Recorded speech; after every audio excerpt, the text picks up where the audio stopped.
মোৰ নাম নিহা হাজৰিকা। মই 1 নং উদয়পুৰ জুনিয়ৰ প্ৰাথমিক বিদ্যালয়ত পঢ়িছিলোঁ। এতিয়া মই নৱোদয়ত তাৰপিছত নৱোদয়ত পঢ়িলোঁ। নৱোদয়ত পঢ়াৰ পাছত মই ছুপাৰ 30 দিলোঁ। ছুপাৰ 30ত মই এতিয়া JEE মেইনছ কোৱালিফাই হ'লোঁ। আৰু এতিয়া মই JEE মেইনছত এডমিশ্যন ল'বৰ কাৰণে মোৰ মায়ে ইমানো টকা দিব নোৱাৰে। মোৰ মায়ে এখন স্কুলত অকল ভাত বনায়। তাতে মই এতিয়া উৰিষ্যাত ৰুৰকেলাত পঢ়িবলৈ মানে মন আছে, যাতে মোক পঢ়িবৰ কাৰণে অলপ সহায় কৰে আৰু যাতে এডমিশ্যন ল'ব পাৰোঁ। অসম অনুসূচিত জাতি ছাত্ৰ সন্থাৰ পৰা নিহা হাজৰিকা আমি অভিনন্দন জ্ঞাপন কৰিছোঁ। তেওঁ ধুনীয়া নম্বৰ ধৰি পেলাই তেওঁ উত্তীৰ্ণ হৈছে JEE আৰু তেওঁ মেৰাপানী উদয়পুৰ গাঁৱত তেওঁ জন্ম আৰু ইয়াতে তেওঁ ডাঙৰ দীঘল হৈছে। আৰু মাকে আমি জনাত বহুত কষ্ট কৰি দিন হাজিৰা কৰি তাইক বহুত কষ্টৰে পঢ়া শুনাত আগবঢ়াই দিলে। তেওঁলোকৰ তিনিটাই ল'ৰা ছোৱালী পঢ়া শুনাত আগবঢ়াই দিছে।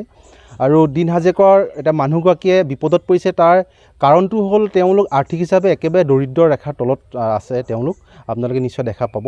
আৰু নিহা হাজৰিকাৰ পঢ়িবলৈ খুব ইচ্ছা, তেওঁ ভাল মানুহ হ'বলৈ খুব ইচ্ছা, কিন্তু তেওঁলোকৰ টকা পইচাৰ অভাৱৰ বাবে তেওঁ এডমিশ্যনৰ কাৰণে অভাৱৰ বাবে তেওঁলোক আজি ৰৈ থাকিবলগীয়া আছে। সেই গতিকে আমি সদৌ অসম অনুসূচিত জাতি ছাত্ৰ সন্থাৰ তৰফৰ পৰা আমি অসম চৰকাৰক, মুখ্যমন্ত্ৰী ডাঙৰীয়া, লগতে গোলাঘাট সমষ্টিৰ বৰ্তমান বিত্তমন্ত্ৰী অজন্তা নেওগ বাইদেউক আমি আহ্বান জনাওঁ, যাতে এই যিসকল উঠি অহা ছাত্ৰ ছাত্ৰী তেওঁলোকৰ আৰ্থিক অৱস্থাৰ কাৰণে যি শিক্ষা ক্ষেত্ৰত তেওঁলোক আগবাঢ়িব নোৱাৰে, আমি অনুসূচিত জাতি ছাত্ৰ সন্থাৰ মজিয়াৰ পৰা গোলাঘাট ডিষ্ট্ৰিক্ট আৰু দৰং আঞ্চলিক সমিতিৰ তৰফৰ পৰা আমি অজন্তা বাইদেউৰ লগতে মুখ্যমন্ত্ৰী ডাঙৰীয়াক হাত জোৰ কৰি অনুৰোধ জনাওঁ, যাতে এই ছাত্ৰ ছাত্ৰীসকলক ভৱিষ্যতত তেওঁলোক শিক্ষাৰ ক্ষেত্ৰত আগুৱাই নিবলৈ আমি আহ্বান জনাওঁ, যিহেতু এই ছাত্ৰ ছাত্ৰীসকলেই আমাৰ অসমৰ গৌৰৱ হয় আৰু আমাৰ অসমৰ সম্পদ হয়। মোৰ ছোৱালীজনী মানে কি JW মানে LP স্কুলৰ পৰা প্ৰথম পাছ কৰি মানে নৱোদয়ত দিলোঁ। নৱোদয়ত দিয়াৰ পিছত মানে কোচিং এটা কৰিলে গুৱাহাটীত। কোচিংটো কৰাৰ পিছত মানে তেওঁ কিবা পাছ কৰিলে। পাছ কৰাৰ পিছত তেওঁ মোৰ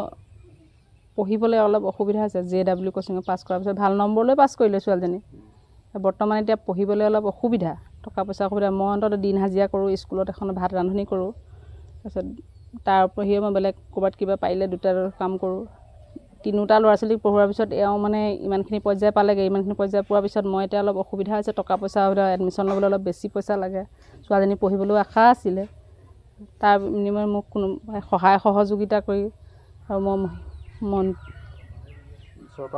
চৰকাৰক মানে আহ্বান জনাইছোঁ যে মই বাইদেউকো আহ্বান জনাইছোঁ, মন্ত্ৰী ডাঙৰীয়াকো আহ্বান জনাইছোঁ যে মোক অলপ সহায় কৰি অকণমান উপকৃত কৰি দিলে মই অকণ সকাহ পাম। ক'ত পঢ়িবলৈ বিচাৰে? তেওঁ উৰিষ্যা, ঝাৰখণ্ড এনেকুৱা জেগাত পঢ়িব বুলি বৰ্তমান আমি গম পাওঁ।